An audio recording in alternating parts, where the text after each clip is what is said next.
Aujourd'hui, j'ai envie de parler d'un prof universitaire qui a marqué mon parcours parce qu'il m'a fait comprendre que travailler en éducation, c'était pas simplement instruire les jeunes de demain. Si c'était le cas, on appellerait ça l'instruction. Que travailler dans les écoles, c'était pas non plus faire des meilleurs travailleurs, c'est de faire de meilleurs humains. Et encore aujourd'hui, je porte son héritage parce que même si je suis plus enseignant et que je suis auteur, compositeur, interprète, j'écris entre autres une chanson qui s'appelle L'Écrivain, dans laquelle je raconte ce qu'il m'a légué. Et je pense que plus il y aura de profs comme lui, plus les adultes de demain auront le regard allumé, puis ça, ça n'a pas de prix. C'est une personne que j'aimerais remercier, ça serait notre coordonnateur de stage qui effectue son travail avec dévouement. C'est une personne disponible et à notre écoute qui nous offre toujours un service personnalisé, tant en classe que lorsqu'on le croise tout simplement dans le corridor.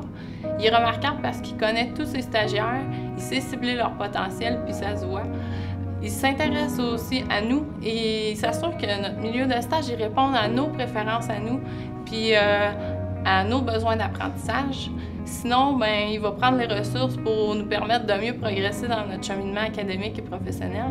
Tout ça mis ensemble, je pense que ça fait une personne humaine puis complice de notre réussite.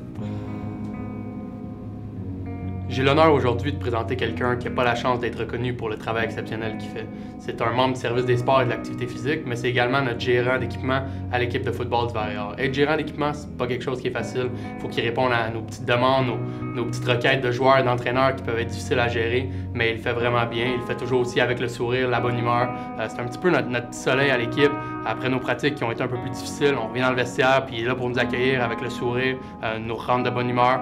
Donc vraiment, c'est impressionnant de voir comment il réussit à jongler avec son temps à travers son poste au centre sportif, mais également en finissant ses études ici à l'Université de Sherbrooke. Donc au nom des athlètes du Val-Réal et des étudiants de l'Université de Sherbrooke, je tiens à te remercier pour tout ce que tu fais pour nous. C'est en quelque sorte le héros obscur des récents succès de l'équipe de football du Val-Réal. Cette personne-là, elle a été importante pour moi dans un moment de mon cheminement académique où je me demandais un peu où je voulais poursuivre mes études. J'étais sur le point de terminer un baccalauréat en pharmacologie et puis je tâtais l'idée de faire une maîtrise en philosophie éthique appliquée, ce qui n'est pas un cheminement courant pour les étudiants d'aujourd'hui.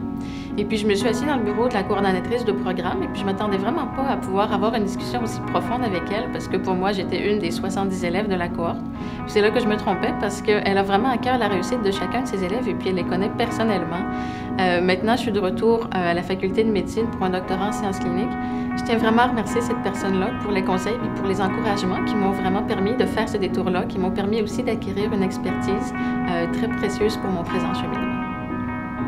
C'est vraiment cette personne qui m'a insufflé la fibre entrepreneuriale qui coule dans mes veines. C'est d'ailleurs notamment dans le cadre d'un de ces merveilleux cours qu'on a eu la chance de mettre sur pied notre entreprise Savoroso. Il a d'ailleurs accepté d'être le mentor de notre entreprise depuis maintenant 5 ans. Nous lui en sommes très reconnaissants. Ce professeur-là est beaucoup plus qu'un professeur à mes yeux. C'est vraiment un papa protecteur, un deuxième père. Il a toujours été là à mes côtés, autant dans les bons que dans les moins bons moments. Inspiration, inspiration, inspiration, c'est vraiment le mot qui me revient en tête à chaque fois que je repense à cette personne qui est beaucoup plus qu'un professeur à mes yeux.